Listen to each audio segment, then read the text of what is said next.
George Conway, Hi. welcome to Fast Politics. Thank you for having me once again for the 10,000th time. JP Morgan warns that America is going broke. Who could have seen this coming? Did you see this Oh, I coming? don't know. Who could have seen it coming? Who could have seen that electing a man who's bankrupted so many companies would bankrupt the United States? Who could have foreseen that? Is it weird to watch someone just dismantle the country in the name of conservatism when not actually being a conservative? Well, I think we're all kind of used to it now. I mean, it's not conservatism. It's nihilistic destruction for reasons that really have nothing to do with policy. And that's where we are. I mean, this is who he is, and these are the people he's surrounded himself with. This is a phenomenon I know you've studied and you're sort of a master of explaining. People like Scott Bessent, who before he went into the admin, people were like, "Oh, that guy's normal. He'll be normal." Why have people like Uh, him and Marco Rubio? Look, I mean, they're the most normal in the bunch, but they're completely outnumbered. I mean, at least during the first Trump administration, you had more normalcy there, even though those people, ended up in a lot of ways, a lot of them compromised themselves, but they were at least kind of understood what they were dealing with, and they were willing to check his worst impulses. And they actually, for example, Chief of Staff General John Kelly understood that he was dealing Right. with a mentally unsound person. In fact, brought in a book written by psychiatrists and psychologists that talked about Trump's various mental maladies and incapacities. So they understood they had to check him and restrict him in some way. The fellow from Gary Cohn from Goldman Sachs used to take things off his desk. They used to tell him he couldn't do things, that tell him it wouldn't be a good idea to do it. They told him that things were illegal. The Justice Department people who refused to go in with him on overturning the Constitution told him they would resign en masse. So many examples of people basically telling him no. Secretary Esper and General Mattis telling him, no, no, we can't call out the National Guard for the George Floyd protest. Those people are all gone. You do have some people who are relatively normal, as you point out, Marco Rubio and Scott Bessent. But if you go all in this administration, you are compromised. You will compromise yourself. You are Right. outnumbered by the people who are mentally unsound. I mean, we did, one of the things in the first Trump administration, you did not have the people who were deeply unsound mentally and deeply disturbed who were running things. But now you have Stephen Miller has more power than ever. You have RFK, who is completely bonkers. Right. You have all of these people who are just unwell, and they don't care about anything about the country, but they care about their own status, and they care about pleasing the boss, and so anything goes.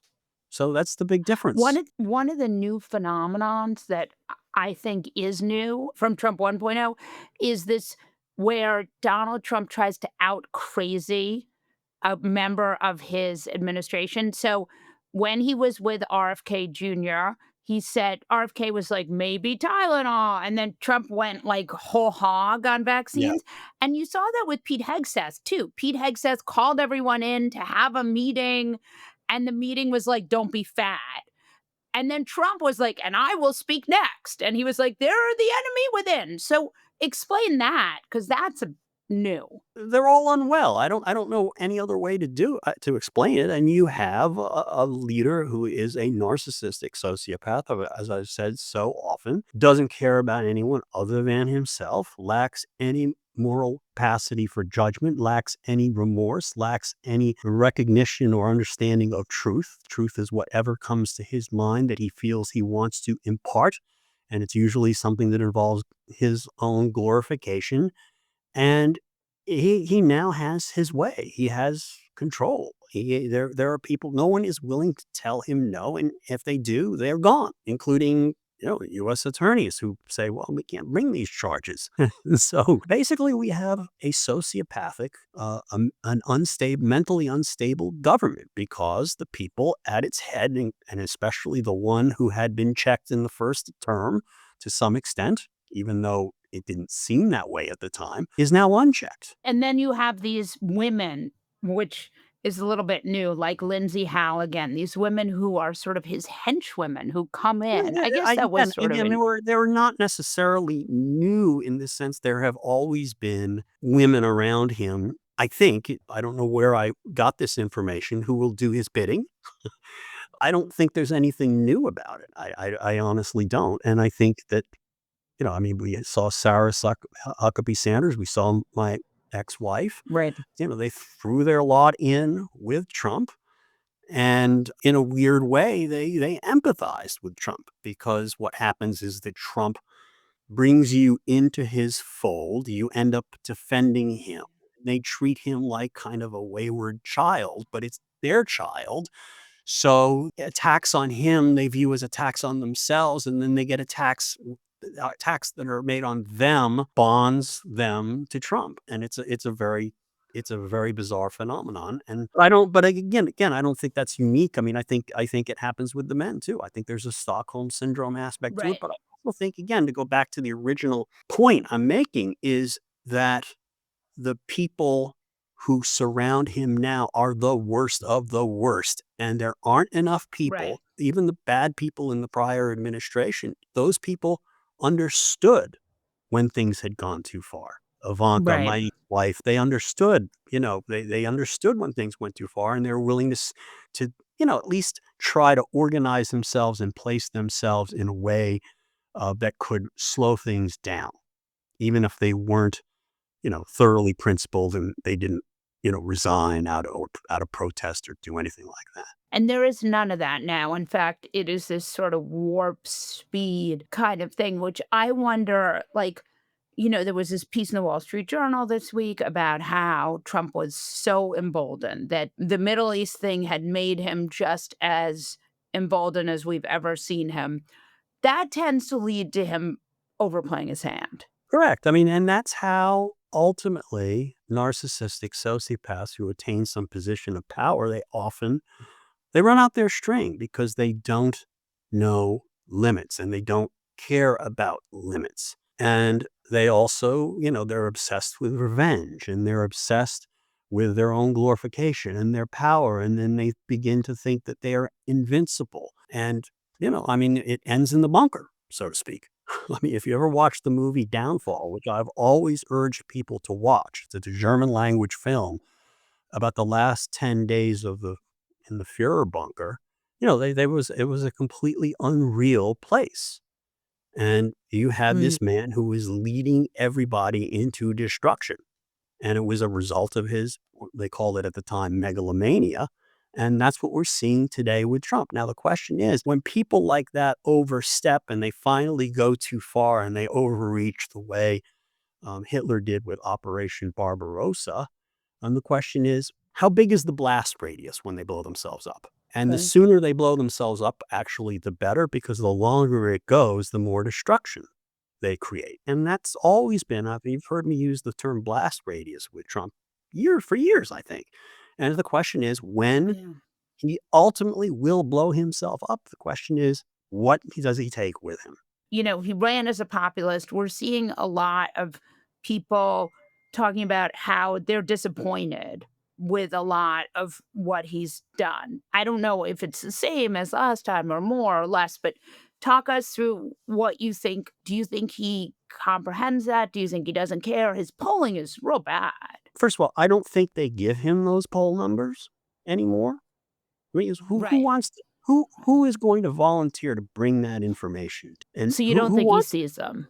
Oh, he may, but he doesn't believe them. He doesn't, he doesn't. Right. He believes what he wants to believe. All right, and Mhm. he constructs his own reality. And if you try to Mhm. defy that reality, then you fall out of favor, or he thinks you're conspiring against him because he is, as part of being a malignant narcissist, Paranoid. he's not narcissistic, sociopathic, or psychopathic. He's also paranoid. So Right. all of these things play a role in he doesn't recognize his limits. And now he's sort of obsessed with his own mortality. So he he's gonna go for broke in a lot of ways, so it could get a lot worse. And that's like the legacy stuff, the Nobel Peace Prize stuff? Is that Yeah, what I think you're that's thinking that's about? right. I mean, Or absolutely. I think that's, it's bizarre, but that's how he thinks, but it's only if, he doesn't care about peace, he only cares about the prize. So, right. But now, do you think not winning that prize, or you think he just thinks he'll get it next time? Or well, he thinks he was wrongfully deprived of the prize, and I think he will seek vengeance upon people he thinks stood in the way of him getting the prize. I mean, who knows? I mean, just a very unwell man. one of the things I've been really struck by with you is you have been brave. In Trump 1.0, it was easy to be brave. Everybody was brave. I don't think Now, it's any harder there's now. so really? Tell me why? I Because think it I should be think I easier. see a I lot think it less should be brave easier to people. be brave now because we can now Tell see the us why. danger more than ever before. We've seen a lot of people really just be craven opportunists. Yes. Why are you brave? I don't think I'm brave. I don't view myself as brave. I view myself as a realist and someone who basically tries to figure things out and figure out what the right answer is from what I have in front of me. And I don't know how you can rationally escape the conclusion that the country is in deep trouble because it is operated by people who fundamentally don't believe in the rule of law, who don't believe in the public good, who seek personal and financial gratification at the expense of others' rights, regardless of what they should be entitled to. And they only care about themselves, and that's who they are. Why do you think that there are so many people like Tim Apple who are I mean, you think it's just they feel they Tim serve Cook, their shareholders more than the you no, you I got was Donald yeah, I Trump was got into using the your brain there. Trumpy. Well, Yeah, look, I think the that Tim Apple. Tim Apple, Tim Cook. Oh, so, look, I think basically people are so accustomed to playing their own role and being in their own lane that they don't view themselves as part of a polity, and they put their roles as director of a company, as CEO of a company, as president of a university, or chairman of a law firm, ahead of their roles as citizens. And if you are, engaging in economic activity, and you have a corrupt government, and you are seeking to maximize Right, profit, and maximizing profit requires you to give a silly award to a silly man like Tim Cook right, Apple did, or pay a bribe like the government of right, Qatar, or do any of those things, and you're trying to basically maximize wealth, maximize personal interest, it is perfectly right, rational to put your interests, your personal interest or your corporate interests of your salary, above your obligations as a citizen and a human being. It's not right. It's not morally right. It doesn't show character. But we have, that is one of the problems. That is one of the reasons why we have Donald Trump is people do not think of themselves as part they don't think of themselves principally as moral actors. They don't consider their actions to be morally consequential because they convince themselves they can't do anything about it. They can't stand in the way of this. One person can't stand in the way of the government. So let's just cave. And what happens is it's again, it's like a game theorist would say, it's like the tragedy of the commons or the prisoner's dilemma. It's like if everybody behaves that way, then we all lose. It's a so why do you behave that way? look, I mean, I can't, I wouldn't be able to live with myself if I didn't. And I also have an advantage Right, over a lot of people, right? I mean, I have to concede, I have an advantage over other people. I worked 30 years in a law firm. I saved up a lot of money. I don't need to work anymore. And one of the right, things that is great about where I am today is I can say whatever the fuck I want. And yeah, I I enjoy doing that. I get a pleasure doing that. I don't like I wish I didn't have to do that. I'd Right. rather be, I mean, I'd rather be spring skiing in the Andes, I guess. I don't know if they still have spring skiing, but that's what I'd rather be doing.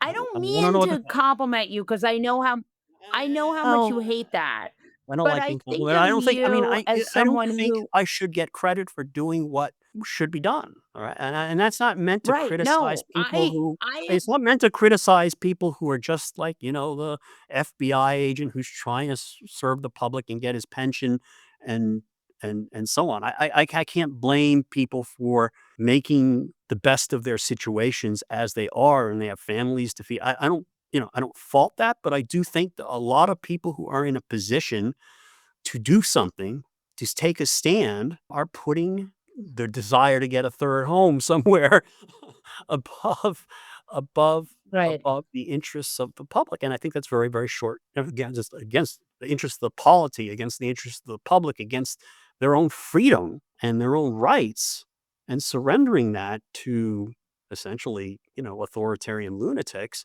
and they're doing that, and they don't have to do that. But the more they do that, the more it is that everybody has to surrender. So that's why it's important for people to stand up. Lightning round. Who is the most Yeah. dangerous member of Trump's cabinet? Maybe RFK, I think you can make an argument with that. Hegseth is a cipher. Rubio, I Right. think he doesn't even rise to the level of a cipher. Bessent also. I mean, mostly the cabinet is consists of ciphers. Gnome is basically a character. She's just a cosplayer. Who else we in? I think the people who are the most dangerous are I don't think they're necessarily in the cabin. I think Stephen Miller is dangerous. I think Right. Miller he in some and ways is Russ Vought, maybe? Russ Vought. Yeah, I mean, I think those people, the people have who actually care about what they're doing, as opposed to just going along for the ride, which Rubio is doing, that Besant is doing. Right. I think Kristi Noem is doing it because she likes the attention and the videos and the performance art. I think She Hegseth is clearly just doing likes it. those I don't videos. Hegseth is doing it for the same thing. I mean, maybe it's the officers club bars throughout the world. I don't know. So I think, but the people who really have, like, I mean, in the case of Russ Vought, I mean, did you hear that quote about somebody said of him, person in the Trump administration, that he's wanted to dismantle the government since puberty? I mean, what is that, right? And we know, Yeah. and we Yeah, know, that's insane. Stephen Miller is fundamentally a sick man. I mean, he would have fit right in, other than his Jewish heritage, he would have fit right in, um, to the Nazi regime. Not good. Not Mm, good. George Conway, will you come back? always come back.